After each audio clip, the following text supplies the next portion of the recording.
And welcome back to the Nutrimedical Report. And of course, and you've got lots of news to cover. Let's start from the top, which is the FDA is accepting public comments now. Let's go through some of the details. Yeah, well, I submitted comments, and essentially the FDA had put out a draft report, and they're going to put it in the government register, Federal Register, and they're saying that it's going to be okay for Oxitec to test their GMO mosquitoes in the lower Keys of Florida, and but right. it has to pass public comment, so people are making comments, and they're mostly health professionals, and mostly they're saying it's an unwise thing to do. There's just too many variables. Wow, that's interesting, isn't it? Well, that's there are. They say that this is Oxitec, and Oxitec is a different. Right. Yeah, so they're made a GMO mosquito, and it is supposed to be 80% effective. And I think that you did the calculations, and you said in 2 months there'll be just as many mosquitoes as there ever would be. Right, it wouldn't make any difference. Unfortunately, now you'll also have you'll have the presence of the mosquitoes also with now the new genes. 1 in 200 is a female, but also the fact is the males will carry these genes, and only there'll be a 15% survival rate into the first generation, which means by the second generation the total volume will be there. But now you have mosquitoes transferring this OX513A gene, which increases the oxidative stress in the hosts, and therefore is a weaponizing platform for not only ZIKA but also other viruses. So what people need to grasp here is that what they've done is create a new weaponizing oxidative platform. Interesting, hey? Yeah, and then as it turns out, there's an Israeli company, and it's called Forest Innovations Limited, and they've got, and they're making their world headquarters here in St. Louis, in Creve Coeur, at the Danforth Center, and so, and what they do. Now, with fruit flies, what they did in California was they irradiated them. Well, mosquitoes are much more fragile than fruit flies. So what they're going to do is they're going to separate. You're not going to believe this, Dr. Bell. They're going to separate them, the females from the males, by weight, because the females weigh a little bit more. Yeah, but that method already, by visually separating, only it misses 1 in 200 even by manual separation. So I know they're still going to make mistakes, but even if they don't, the male genes are still passed on to first and second generation mosquitoes, and these genes can actually insert in different parts of the genome, which even if they had tetracycline, it's non-lethal. So this will affect hundreds of different gene complexes in other organisms, including the release of these Bulworth moths that they did in Georgia some years ago. In Georgia, and it's actually now into other insects, according to Dr. May Wen Ho, and other carriers, right? So it's not a minor problem, is it? Well, no. I mean, I used to work with counting scales. I used to write software for them. Right. And there are so many variables. I mean, you essentially have to look at the curve, and then you have to make it straight in the software. Exactly. Yeah, exactly, yeah. And there's a lot of error. You know how it is? Anybody that's taken calculus knows about error. I mean, you can't do any calculations without error creeping in. And if you're weighing something, then you've got probably 4 or 5 different sources of error coming in there. So, so one thing is they probably won't get all the females and separated from the males. There'll probably be a crossover factor of, I don't know, 1%. How do I know? And then because they're so fragile, they can't use radiation. And I'm sorry, I missed a step. They're going to let the females and the males mate, make the larvae. And then they're going to paint the larvae with something so that they won't hatch. Really? Well, so that their progeny won't hatch. Yeah, So I don't think that. I don't think painting them does anything. It's the genetics that are the problems, and the fact is the gene complex is only suppressed if there's adequate levels of tetracycline, and even at low levels of tetracycline, they expected 3 to 5% survival, and the actual numbers are 15%, which they have in their internal reports. So they already knew from all the published scientists they were going to create a disaster. So it's obviously that these people didn't care. And now Intrexon's bought out Oxitec, and they're continuing to release these mosquitoes. In fact, I got another report from somebody in Florida. They're actually planning to release these mosquitoes for mosquito reduction in Florida now this summer. So it's the problem is it's continuing to mount. Now that an American company's bought out Oxitec, it's going to be even worse now. Well, they don't. So this other company, this Forest Innovators, they're not going to do it the same way. But I think they're going to have the same problems. In other words, now they say that they can guarantee a 90% effectiveness rate, which means, I guess, that in 3 months we'll have as many mosquitoes as we did before.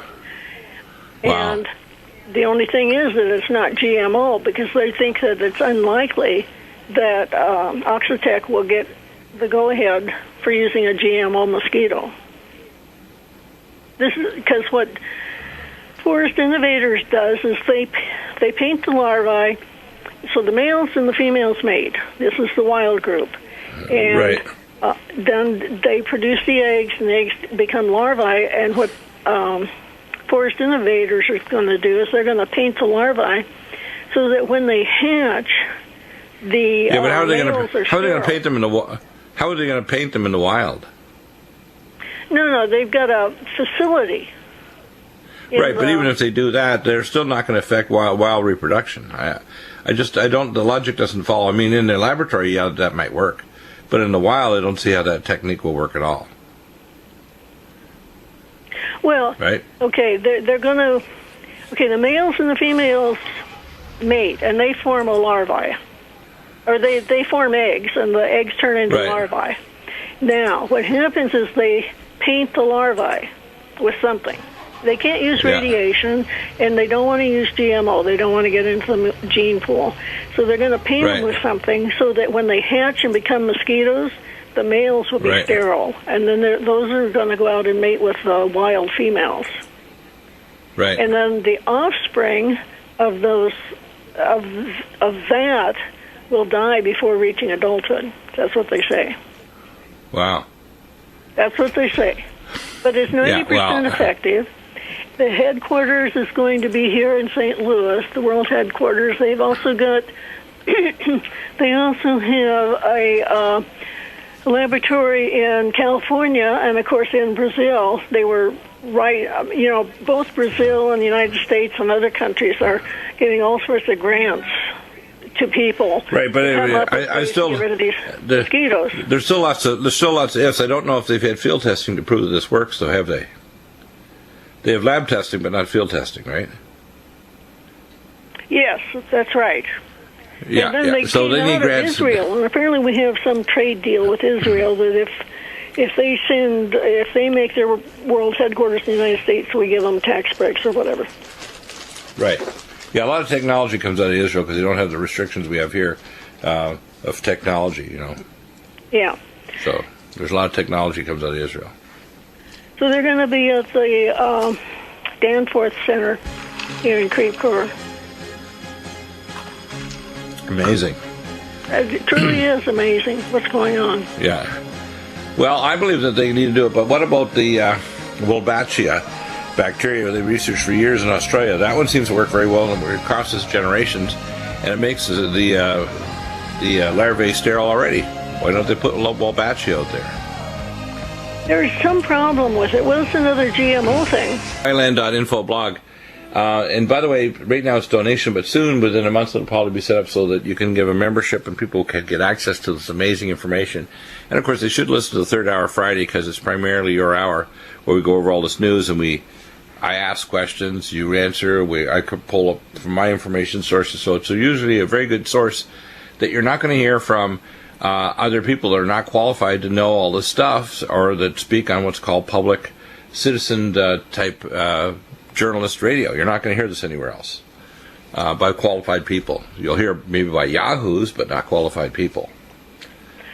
Well, I try to make it. I try to make our radio show so that our listeners can understand what I'm saying, and then if they want more information, like the graphs and the charts and the pictures, they can go to the blog. Yeah, you do an amazing thing now. Of course, the government and the World Health Organization getting more and more freaked out by ZIKA. What's the latest on that? Well, they're waiting for the public comment period to stop. We think we probably have, as of today, probably about 2,500 cases in the United States out of 330 million people. And so that's not a whole lot, but we know it's a sexually transmitted disease, and they have not yet put it on the STD list, which means that people don't have to report their partners. Right. And they're still taking blood. Why are they taking blood?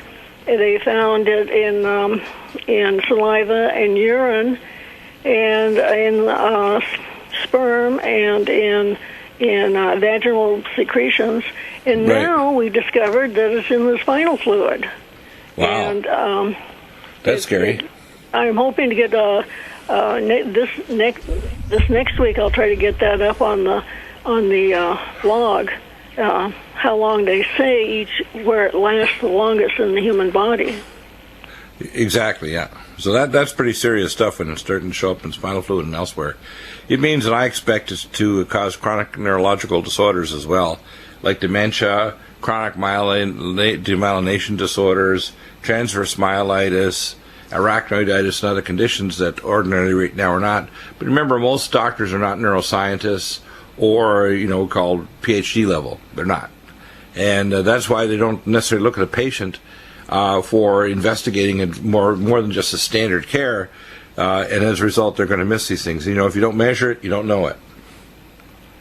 Well, this one fellow, he got an inflammation of both the brain and of the brain covering, which they call, so altogether it was meningoencephalitis. He had encephalitis plus meningitis. And they didn't know what was wrong with him, and that's the problem.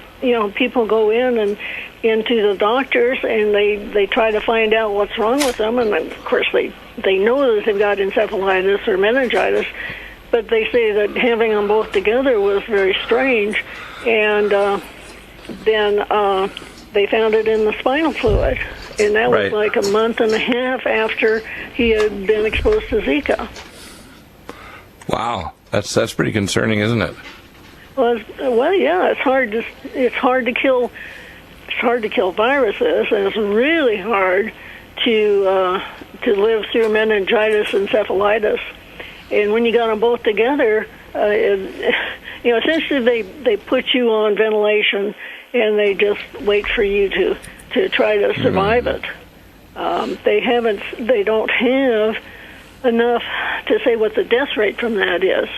By the way, I just want to report that we do have antipathogenics which will clear the body of all viruses, all bacteria, all mycobacteria, and all parasites. For example, I just had a consult from a doctor in Toronto who had given someone a recommendation to take for hepatitis C our Nutrimedical, and their doctors are scratching their heads because she's completely free of hepatitis C, cleared only with Nutrimedical. Completely free. DNA viral tests show absolutely nothing. And that's just one case. There's virtually all the cases we have, whether they've got, it could be cystic fibrosis with chronic infections of Proteus mirabilis or some other organism, strep pneumonia, other bacteria. It doesn't matter if it's a chronic viral infection like herpes zoster neuropathy, where there's a chronic low-grade smoldering herpes infection. It doesn't matter if it's chronic candidiasis or gut yeast infections like Saccharomyces cerevisiae is the actual trigger for the autoimmune condition of inflammatory bowel ulcerative colitis. We can clear the body of all pathogens with our triple threat, Nutrimedical, Silver 100, and Allicin Med that crosses through the biofilm, and all pathogens are destroyed by it, plus our NutriDefense. This is far more powerful than any drug. In fact, I had one of our ladies with actually, our cleaning ladies, her father was dying 2.5 years ago in Mexico, in a I believe in the city of Morelia, which is in where the monarch butterflies go in Mexico, Michoacan. And he was 89, and so we gave her the money to fly down there, and we gave her a pile of bottles of Silver 100. The Mexican doctors were so impressed, they put a Millipore filter and gave it to him intravenously. 2 hours later, he was recovered, and the next morning he walked home. So that's like a blood cleansing, except right. It's not mechanical. Yeah. And the thing is that when we gave the Silver 100, it completely cleared him of the infection that was killing him. They expected him to die by the morning. So was it bacterial or viral? It was most likely. What often happens is people get one infection, like a viral infection, like with this latest H1N1 flu, and then they get secondary bacteria. That's why I tell people the inflammatory changes that can persist even afterward. We've had a number of people with this California strain of flu. They've got such severe inflammation. They've got middle ear problems, balance problems, hearing problems, blocked eustachian tubes, chronic bronchorrhea from their bronchi or sinus problems. And if you take our nutraceuticals, we can reverse that without any toxic drugs.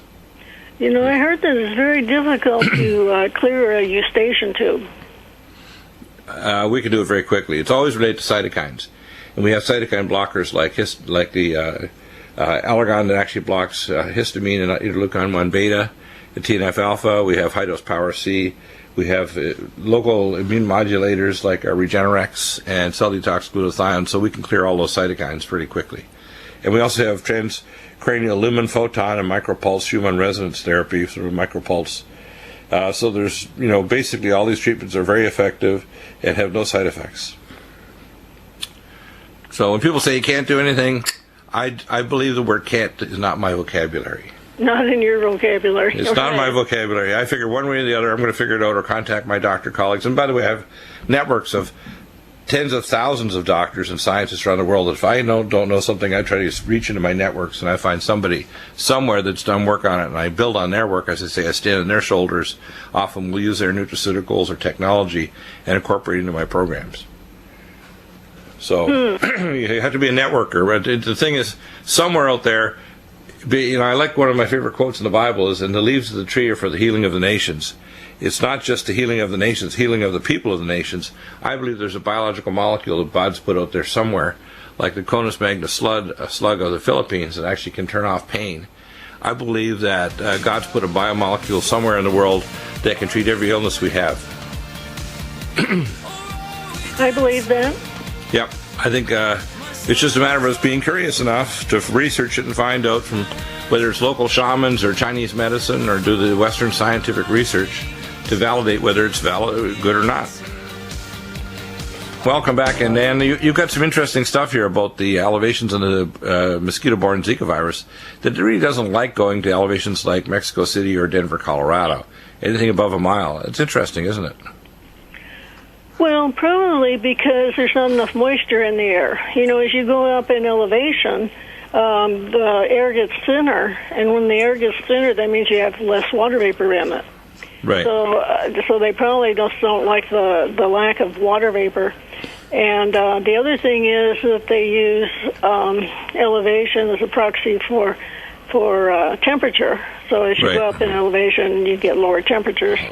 Right. And so yeah, if you live above a mile, if you live above 5,000 feet, then you probably don't have to worry about Zika unless somebody flies in and transfers it to you in some way. There's some Canadians being too close to them. Now, there's some Canadians looking at the idea of a Zika virus being transited over to other mosquitoes that work at not only lower altitudes but also can survive winter weather. And there's some really good entomologists in Canada that have felt that, and in Minnesota and these northern states, that are pretty certain if it gets embedded in these other populations, they'll survive even early snowfall. They're not going to get wiped out. Well, I don't know about that. I mean, that's their conclusion. That's their conclusions, that they think that it's very probable that these will go in there. Now, they don't have all the proof yet, but if you have entomologists that are saying that other viruses can embed in there, what's going on with climate shifters are giving what are called climate spikes. See, a lot of people, although they think we're getting global warming, and I think John will agree with this, John Moore, who broadcasts with you, you're on Fridays with John over at RBN, is that the actual sea level has dropped 1 meter, I think 2 meters in the last 20 years. that means we're getting increasing formation of the ice shelf in Antarctica, which has actually been increasing at least in the last 6 years dramatically. Although the northern hemisphere, we have the Northwest Passage opening and we have increased methane hydrate release, what we're seeing worldwide is actually a drop in sea level. And what's going on now is we're getting what's called climate spikes, which means you get surges of really warm temperatures in the middle of winter. It means some organisms that ordinarily wouldn't be in the northern latitudes is getting here. And if they get embedded in other populations of organisms that can either be insects or vectors, they could start embedding in the populations even though they're not normally native to here.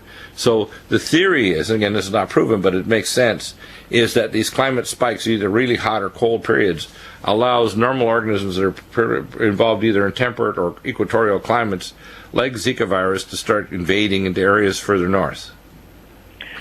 Well, there is global climate change ongoing, and yes, we have moved from a colder zone, planting zone 4. Now we're in a warmer climate zone 5. Right. And the mosquitoes are going to go where the mosquitoes go. Right. But as far as transferring to other mosquitoes, as far as I know, that hasn't happened.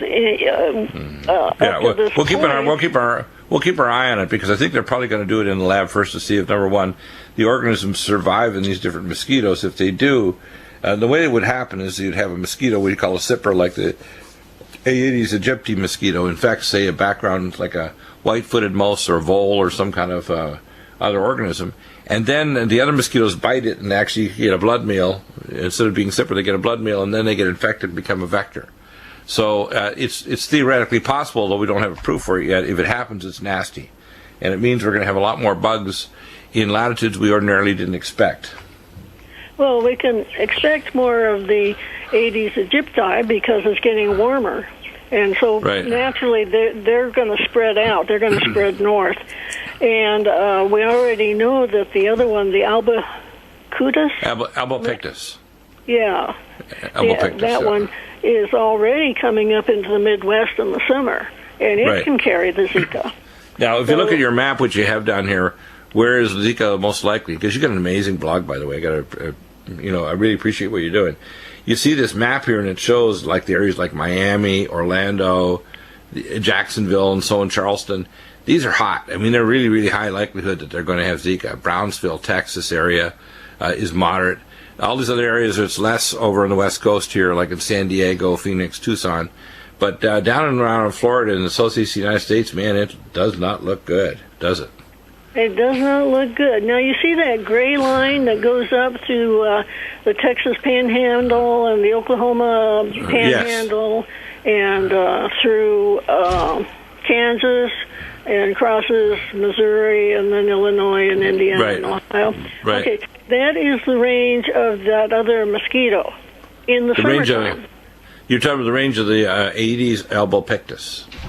Albopictus, in the summertime. Right. So most of what you see on this map is that that's where the tourists fly out of and fly back to.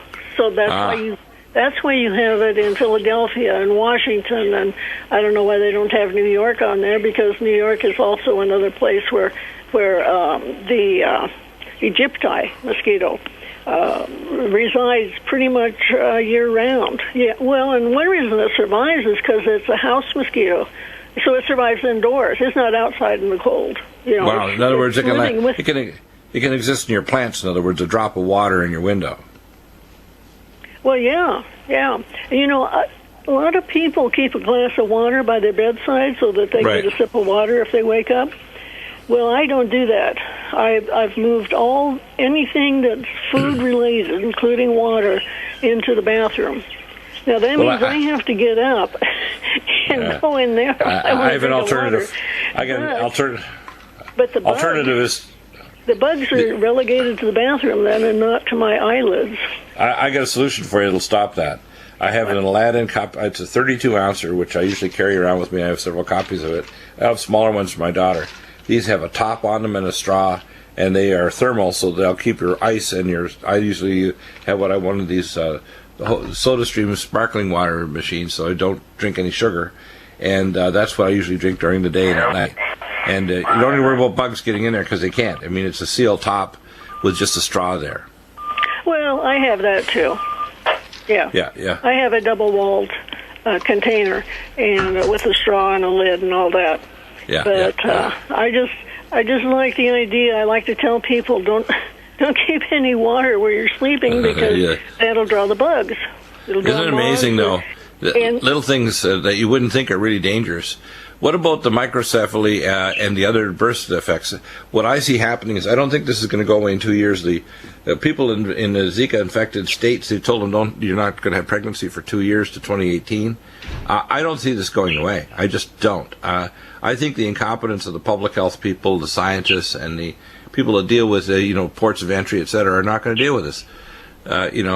It's similar to the comments that Donald Trump made about stopping all the drugs coming if he builds a wall. Well, a wall is about 1/4 of the solution, and it's mainly going to stop poor people, and we call climate refugees from the Middle East and elsewhere where their drought is going on, or they're trying to do HIRAJ or an invasion. And only a tiny percentage of the people, by the way, are terrorists. The reason why they're terrorists is they believe in the garbage of the Quran and the Hadith and the Shira. But the fact is, to stop the drugs, you've got to stop the CIA and the NSA, the Department of Injustice, and the FBI from bringing in $2 trillion of drugs and distributing them in inner cities. They're the criminals that, off the books, are managing through the CIA. I call the fourth arm of government. Is not just us, the public. The fourth arm really is the CIA, which is the most powerful, and the NSA and these secret agencies. And you can't stop the drugs unless you stop the airplanes and the other things. It's the same way as if people bring in these pathogens that fly in here. And they've got these pathogens like Shiga spiroketosis from South America, and they've estimated 100 million people infected. And guess what the mortality rate is? It's 100% over 20 years because the conventional doctors have no treatment for it. Dr. Deagle does, and will wipe it out very quickly in a matter of weeks. But they have no treatment, and these people will decay to having a hypertrophic cardiomyopathy that they will die from, and they can cause liquefaction of brain tissue, liver, etc. Guess what? Incompetence is going to spread. It's going to cause more death and destruction. Talk about is today's our daughter. It was 23 years. Kelsey. Kelsey's been on metabolic and nutritional support since she was born 23 years ago by C-section. And the best model for aging is not progeria, which is the Birdman syndrome. It's Down syndrome. Down syndrome people, if they die traumatically in their 30s, have the same tissue changes as someone double their age. They have cardiovascular changes and neurological changes virtually identical to someone double their chronological age. Because of that, I have actually developed protocol and actually lectured to pediatric subspecialists in metabolic disorders, including Down syndrome, where there's 5 specific genes in the long arm of the CQ2122 section of the 21st chromosome. And that's part of the reason why I have protocols that can reverse and slow aging, and I'm presenting a paper to the Academy of Anti-Aging Medicine, and also as a senior consultant for the new Anti-Aging Institute we're going to be building probably south of the U.S. border in Ensenada, Mexico. The reason is that Down syndrome can be selectively aborted by a test done through the mother's blood now by a doctor who developed it in South Korea, and I think it's an abomination because if you start looking for other gene complexes, including gene complexes that indicate you might have a tendency to fight against the establishment, which, by the way, they can identify with the specific gene complexes that regulate those receptor pathways in your brain that make you more likely to fight against or resist tyranny. You can actually find those genes now, believe it or not. So you can actually make designer people that won't resist a tyrannical situation or a tyrannical government. And, of course, if you can make human beings that are not only from 32 genetic parents, as the conference last fall said in Britain, you can also make transhumans that are basically like Zootopia. You can actually start making pets that can communicate with you in English that are actually transhumans. This is very scary stuff. And people say it's just theoretical, it's sci-fi. No, it's not anymore. This is not sci-fi. 93% of abortions in the world are not Down syndrome or other gene defects like Fragile X syndrome. They are female, period. And they're done by, believe it or not, they're done by 3 groups. Chinese, Indians, and believe it or not, they're also done in many places by Muslims. So, and this is under the cover. They don't want to tell you that they're listed specifically, but the most common are Indians And the Chinese now, of course, they took off their one-child policy. So the second child, if they're not a member of the party, will not get membership. So they often fly into places like Chino, California to have their child with the anchor baby laws, which, by the way, are just misinterpreted. If you're an illegal person here and your parents are not American citizens, you shouldn't be able to retain American citizenship. At least one of your parents must be an American for you to become an American if you're born on American soil. This idea that you get, and I've had constitutional experts I've been in contact with, which I'll bring on the show that people that are just born here of illegal parents are not Americans, according to the correct interpretation, the historical interpretation, which Scalia would have said, of the Constitution. Now, there's more radical views by some of these new, I call, making laws from the Supreme Court that would say otherwise. Now, why is this important? It's because a lot of people come to our country are bringing diseases that are not native to America as well as their culture. So that's scary stuff, isn't it? It's pretty darn scary. By the way, the abortion of female fetuses is also occurring in the United States. It is very much so. In fact, the abortion rate in Canada is what's called a negative population. The only way they can increase their population in Canada is to immigrate. And immigration policy with Mr.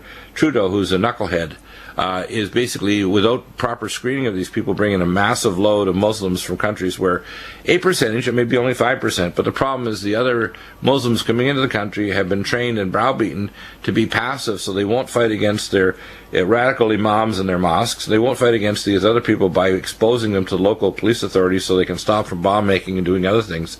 And I'm very worried because I don't want to see decent people who just happen to be Muslim shoved into civil detention camp because 5% or 2% of their population are maniacs that want to blow up a nail bomb in a shopping center, and all these little children and mothers and fathers are shoved there. What they need to do is come into the 21st century and realize Muhammad was just a guy who was trying to reform Judaism and Christianity, and he didn't talk to God, as he said in one of his letters, which Al-Salman Rushdie talked about.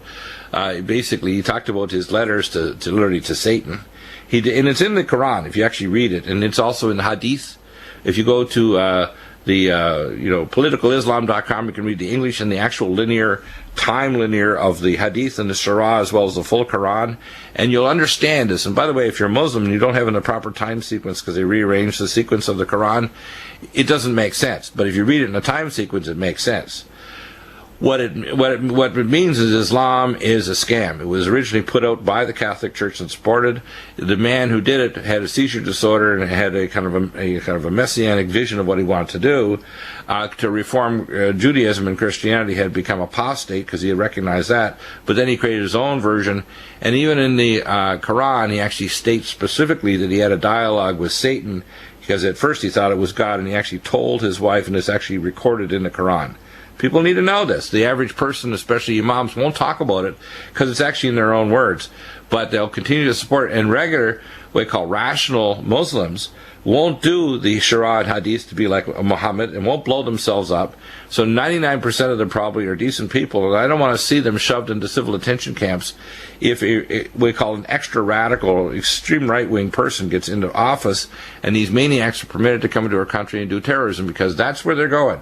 The American public won't put up with going to a shopping center and having their wife or their daughter blown up with a nail bomb or a nuclear bomb going off, because these bombers in Brussels, and they went to Brussels because it's the head of the EU, they specifically know that eventually once Europe becomes a clenched fist, they're going to come down on radical Islam, and radical Islam is a tool supported by what we call Londonistan or London. That's where Wahhabism came from. It didn't come from the Middle East, it came from London in 1926. With a deal between them and the Saudi king, who's a crypto Jew, who went from Basra 200 years ago to Saudi Arabia, and that's why it's called Saudi Arabia, because he made deals with the devil, literally, with the Saud family, to take down all these little fiefdoms and put them under the Saudi Arabians with the British help. So people need to know that's the same way when the British helped Mao Zedong take over all of China and kill 80 to 100 million Chinese, in the same way it happened in Russia with the Russian Revolution. It's always the same players doing the same damn stuff. It's ugly. People need to know this. Interesting, eh? Yes, well, one of the reasons that there's so many people trying to leave Syria is because they have a 900-year drought going on. Exactly. Exactly. By the way, who do you think is doing the drought? Now, remember, I had presidential level security clearance at U.S. Space Command. I have advanced knowledge of astrophysics, quantum physics and quantum astrobiology, and I can tell you that this is not only a cyclic change, but it's also being amplified by changing the upper atmosphere to a plasma. Much of this is what I call climate warfare that's promulgated by turning the upper atmosphere into a plasma with nanoparticle aluminum, thorium, strontium, and barium. And by the way, nanoparticle barium is 10,000 times more toxic to the brain than lead. Now, so when people have to understand this, if they wonder why the climate's all screwed up, it's because they're putting blocking highs to block Fukushima Daiichi radiation coming forward North America and weather systems. That's why we have drought in the west of the states until this last summer. We also have climate shift where all these countries where these people are migrating out of are all Muslim countries where the drought is literally 500 to 1,000 years peak. And I guarantee you that if we wanted to, we could change the rain patterns to bring rain back to these areas, because people, I'm sure, would love to be in their own country rather than migrating to a place where they're not welcome. So, remember now, the powers that be want to create dialectics of chaos, and if we had proper leaders, not people like idiots like Obama, but proper Muslim leaders that would, start talking straight talk about Muhammad and not calling it a blasphemy against Muhammad. Muhammad was a reaction to apostasy in the Christian church under the Roman Catholic popes, which are doing some very bad things, and the Jews, who were run by the Sabbateans, who are Satanists. And people have to understand that that's why Muhammad existed, supported by the Catholic Church to try to take these Arabs to take back the Temple Mount and give it to the Vatican. That's a fact. You can look at the videos from Jonathan Gray. You can actually get the books from Barry Chamish. You can actually do other research, and if you want to contact me, I'll provide the references. So guess what? Yeah, climate shift is doing it, but I'll guarantee you, if we wanted to fix the climate, we could. This is all part of a dialectic to drive these people out, to tell them it's time for the third war jihad, and to create catastrophe and bring their violence here, and to dumb down the rest of the Muslims, which are being fired because they dare challenge the extreme imams inside America, where 72% of the mosques are radicalized. And we tolerate it. It's because we have leaders like Obama that want disaster, and Hillary Clinton that want borders open and don't want to properly vet these people. I don't want to see Muslims shoved into civil detention camps. I don't want to see little children suffering. I don't want to see women suffering, and I don't want to see Sharia law in America. Neither do I. Okay, we're going to unveil all of it, not just the top millimeter like most news broadcasters and radio and television. We're going to go down to the guts.